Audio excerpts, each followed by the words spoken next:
Hey guys, today I'm going to show you how easy it is to self-publish on Amazon KDP.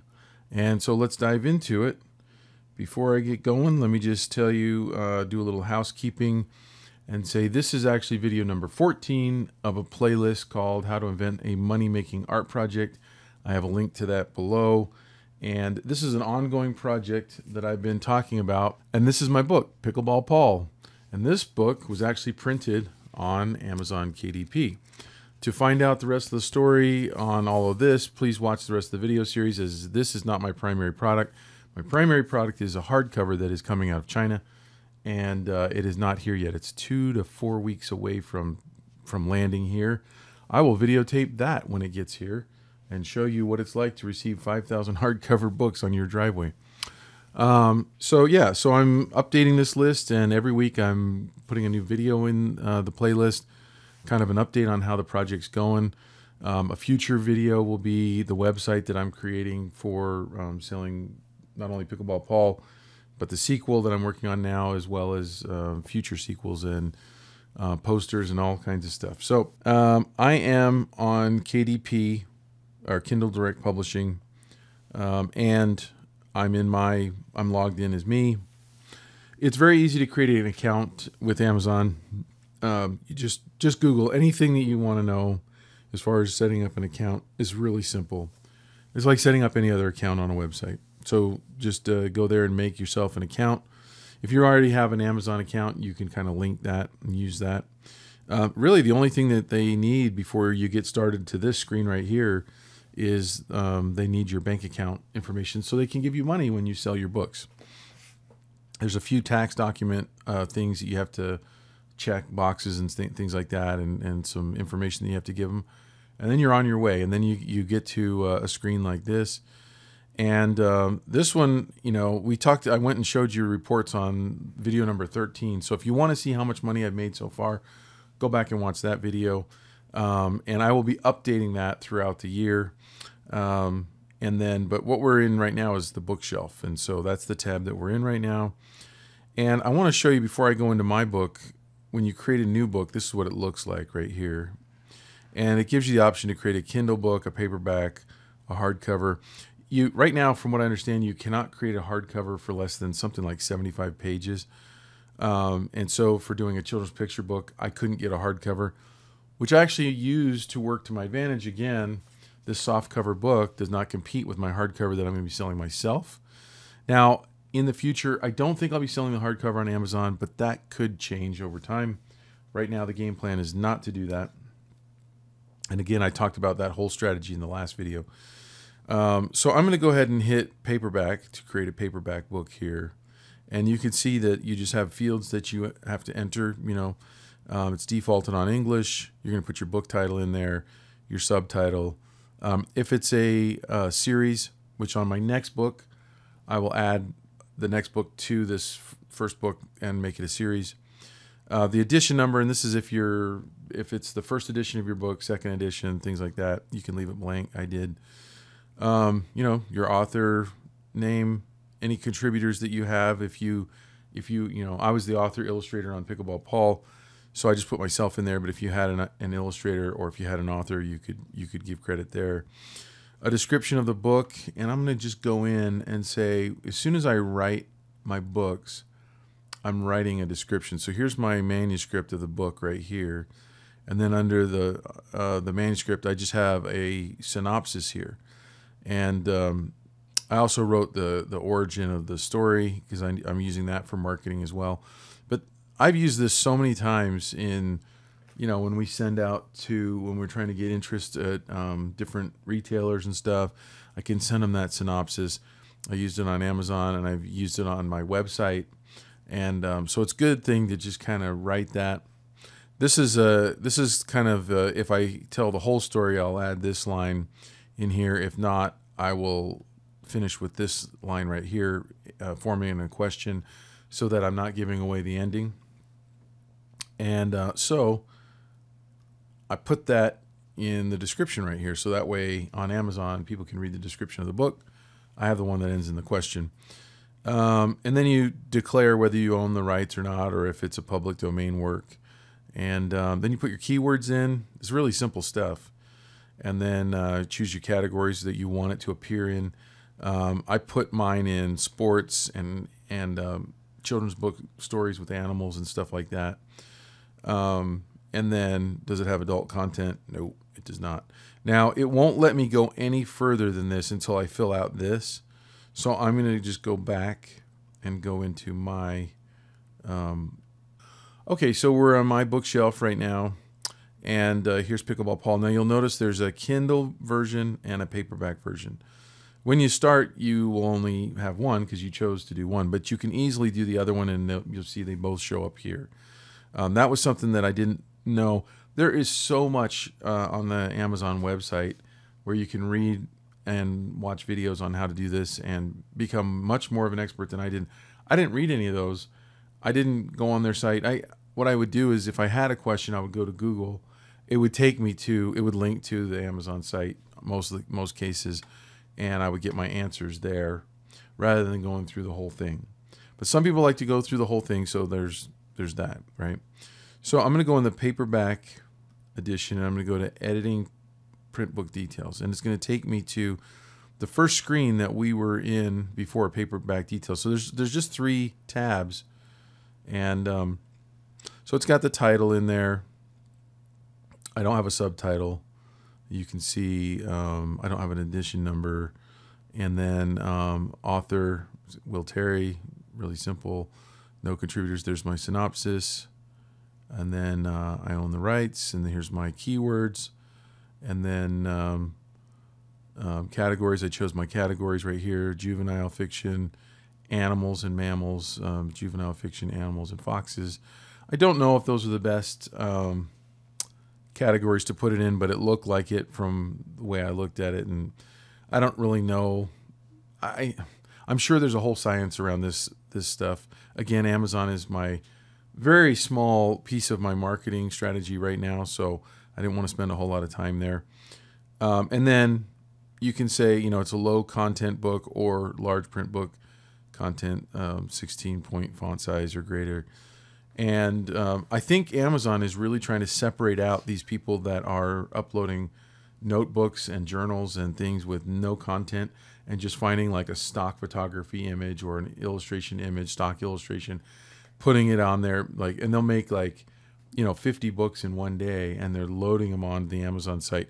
And I actually looked, and I would love to hear if you guys have any information on this, but I just on a whim this week, I did a search for notebooks and journals, and I said, what did I say? I said, oh, I typed in like skull notebook, right? Because I figured someone's going to upload some kind of artwork with a skull on it to try to attract the people that might like a skull on the front cover of their notebook.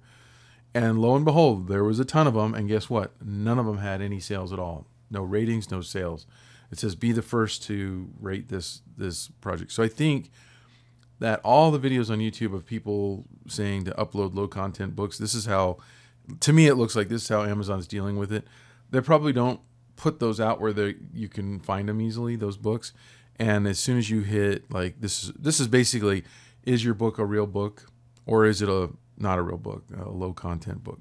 Because it's just become like this. I would imagine that at Amazon, it's like they talk about it as a plague or something like that. Okay. So usually when you go through this, you save and complete, and then you move to the next section. So I'm going to go here, and it says save and continue or save. I'm going to go without saving because in case I mess something up, I don't want to save anything. I don't want to change anything on my book right now. So then the paperback content, I chose to use this ISBN number. That's one that Amazon provided for me.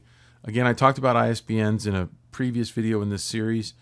I can't remember which number, but I bought my own ISBN for my hardcover book because I had to. But Amazon will provide you with a free one, and they're not that cheap. To buy one is something like, I'm guessing here, but it's like $70 or $90 or something for one. And you can buy, like, with barcode, you can buy a 5-pack for like almost $400. So they're not the cheapest things in the world. And that's what I did. So I have a bunch of extra ones now because it was a much better deal, that are just sitting there waiting for me to use them. I have them on my computer. I have them backed up. And I got those from Boker.com. And that is linked to the Library of Congress. I think that's a government website, Boker, Bowker.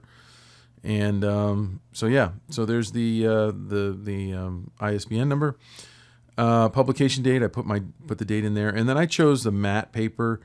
I just felt like I didn't really want it to be glossy, so I chose matte. And then you choose your sizes down here. Now, I want you guys to know I paid a graphic designer to design my book. One, because I didn't trust myself to do it right, and I didn't want to find out the hard way that I'd done something wrong. And I knew that she would research all this. I even asked her, I mean, like, in your bid, can you just plan on going to Amazon KDP and getting all their specs and learning how to do it? And she was all up for that because she wanted to learn how to do it. So she did that. But I did poke around on their site, and they do show you all the different trim sizes that you can use. So my suggestion would be, before you choose a size for your book, if you're going to publish to Amazon, go see what sizes they offer and choose a specific size. Then you're not going to be surprised later on if you have to cut your artwork or something, or come up with a weird size because you arbitrarily chose a different size. I chose a size that would work both for my hardcover and for Amazon, based on, I saw 8x10, and so I was like, I'll just do an 8x10 book, and that way I can also do that for the hardcover. And then so I had it set for bleed images. They actually trim that. I mean, the Amazon printers are amazing. They're printing on a larger sheet. This is all automated. And if you know anything about the offset printing process, when you have a bleed image which goes off the page, they have to, at the printer, they have to cut those pages. And somehow they've designed a printer at Amazon. You know, Amazon's printers will actually print the pages on a bigger sheet of paper and cut, trim, and bind, and spit your book out and go right into the it'll also package it up and mail it and send it in the outgoing mail. So it's crazy, the print on demand. So then matte paper, and then here's where you upload your manuscript. And what I have is a PDF, and that's what they wanted, was just a PDF to print from, and it looks like this. And yeah, the pages are, you know, the spreads are cut so that like this page and that page go together, and this page and this page go together, and it just knows how to deal with it, and it puts it together. You can request a proof. So here's the cover file. There's specs on all of that, so you can get all that from Amazon. And this is they put their barcode. I don't know if you can see that or not, but they put their barcode on the back, and we got to choose where to put that. And then there's a previewer. I'm not going to launch this because it takes a while. It has to load all the pages into this previewer where you can go through and see if things look right before you publish your book. And that's so handy that it just automatically generates that after you upload your PDF. It is an amazing tool. I can't believe how easy it is to publish on Amazon because of this. Usually with a printer, you have to, you send your files to the printer, and then they make a proof, and then they mail it back to you. They also email a PDF version, but they mail a physical proof, and then you look at it and you sign off on it and you mail it back. Or you can give the okay if you're okay with the digital. But there's so much more time involved. This is so slick. You can publish as soon as you have your files. You can be published that day. I mean, they say it takes up to like 3 or 4 days or something. I can't remember. Mine was published like the next day. And then this right here, this price right here is the cost of printing my book. That's actually the cost they will give me if I order books from Amazon. So I have this listed at $13, but I can order up to 999 of these at a time if I wanted to for $3.65 a book.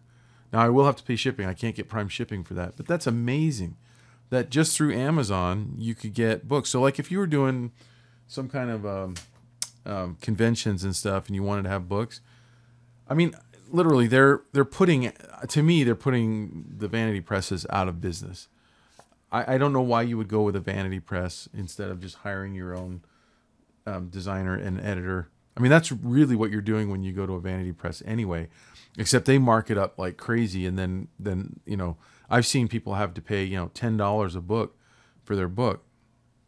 $3.65 for a children's book? Crazy. Okay, so then we're going to go to the next, the last tab. And the last tab is basically like, where do you want to sell this? And so, you know, I'm saying I want to sell it worldwide. And let's see, they want you to choose the majority, where you expect the majority. I don't know exactly why, but Amazon.com, like you could do Amazon UK, France, Germany. I don't know what all of these are. There's Australia down there. That's probably Canada right there. I don't know what all these are, but anyway, I've had some people tell me that they got Prime shipping in other countries. I've had a few other people tell me that they couldn't. So it depends on what country you're in, but definitely some people have been really jazzed that they could get this, because shipping costs are so huge right now from the U.S. that often you'll spend, you know, people in other countries other than the U.S. will spend more money than the product that they're buying for shipping. And so Amazon has these printers all over the world. So they print it in these other countries. When they buy it, they just buy it, and it gets printed over there and shipped over there. So it's just a beautiful tool. So I listed mine. What I did was I looked at where other books were in the paperback children's book space. They're anywhere from, I mean, there's big publishers selling books from like $3.99, seemed like was the lowest, up to like 16 or 17 bucks. And so I figured, you know, my hardback is going to be $24.95, and I wanted to offer a significant discount on this paperback, but I didn't want to go so low that it would really cannibalize sales if people found it on Amazon. So 13 seemed about right. I kind of wish I had done like $12.95. I was kind of just typed it in. I thought I'd be able to change it, but once I hit publish, it kind of was stuck there, and I think I have to unpublish it and then publish it again, and I didn't want to go through that process, so I just left it. So make sure you get the price right. But then what it does is when I put $13 in here, and since I said all territories, it automatically filled out all these. So then if I change this price, 13, it would automatically change all these. And I could see that. And I fooled with that a little bit before I got going. And then it says, okay, so 3 days before it's available. And then you publish right here, publish your paperback book. And you can request a proof. I did not do that. It looked good in the proof. I just bought one. And then I ended up buying a few more to give to people using the discount. So that's basically it. I mean, like that is how you publish to Amazon. Now, I do have questions. A lot of people have been asking me questions on this series, and what I do is I go in and I'll save them, and then I'll answer them on the next video. So I have questions from the last one to get to, and I've got 3 of those. Before I do, I just want to quick plug my online teaching site, svslearn.com. If you're looking to make a children's book, you can check out our classes there. We have all kinds of classes taught by myself and Jake Parker and Lee White, who are also professional children's book illustrators. We published with all the major publishers in the business. A lot of my books are published with Simon & Schuster and Penguin Random House and Scholastic. And we have a lot of teachers that also are professional illustrators that have taught for us. And so it's a great resource. So go check it out at svslearn.com. I've got links below. And okay, so let's get to the questions. And so I have one here from Yvonne, I think is the name. I love this series. I also appreciate your openness and transparency. My apologies if this question has already been addressed and I missed it. But since you've uploaded your book to KDP, are you barred from using another print-on-demand service? Is there any exclusivity that Amazon claims? So I didn't go through the Kindle book version, but that's where this question would come into play.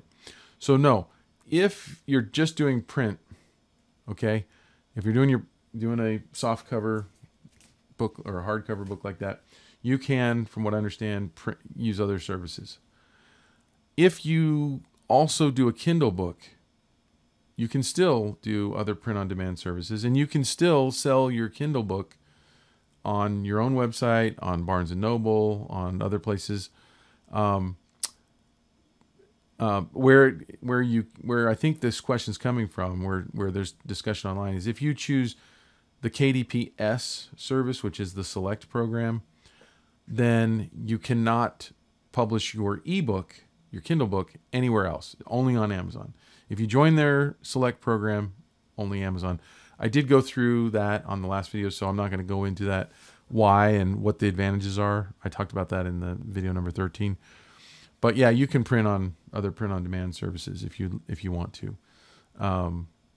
Okay, so then I got another question here from the last Murray, and he says, your honesty and clarity and transparency is so refreshing. I appreciate that.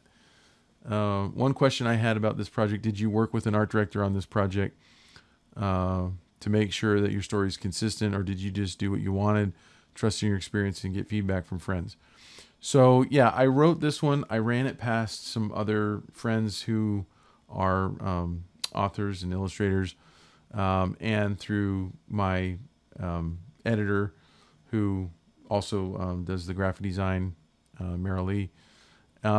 I trusted in my experience because, in a lot of ways, because I really have studied story arcs, and I know a lot of the things to avoid. So I know that my children's book isn't some great literary work of any measure.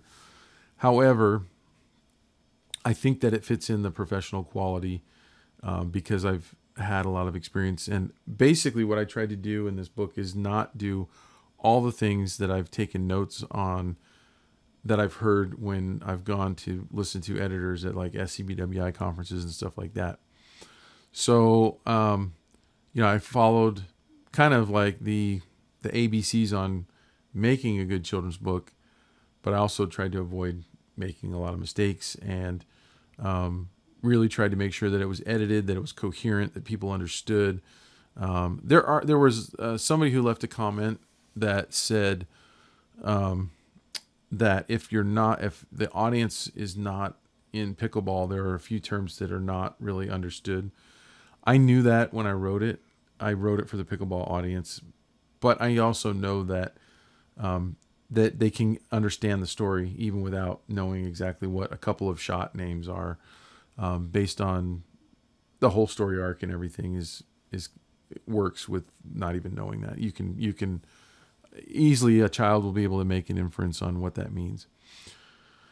Okay, and so then the last question was, hey, Will, I've been following, this was from Vivian, been following this interesting series because I'm an illustrator on self-publishing mission. Please check your mail. I wrote to you. I haven't seen anything, Vivian, so do me a favor and just, if you can, just put it in the comments and I'll get it out of there. If it's something personal that you don't want to share in the comments, let me know in the comments, and then I'll just reply to you with my email. And so that is, I think, it. And so I'm going to keep updating this series every week, a new video. And I think the next one I'll probably talk about the poster and show that, and my whole strategy on that. And either that or I'll show my website. I haven't decided yet, but books are coming in a few weeks, hopefully, fingers crossed, and we'll be able to really start selling these books. So that's it, and I'll see you on the next one.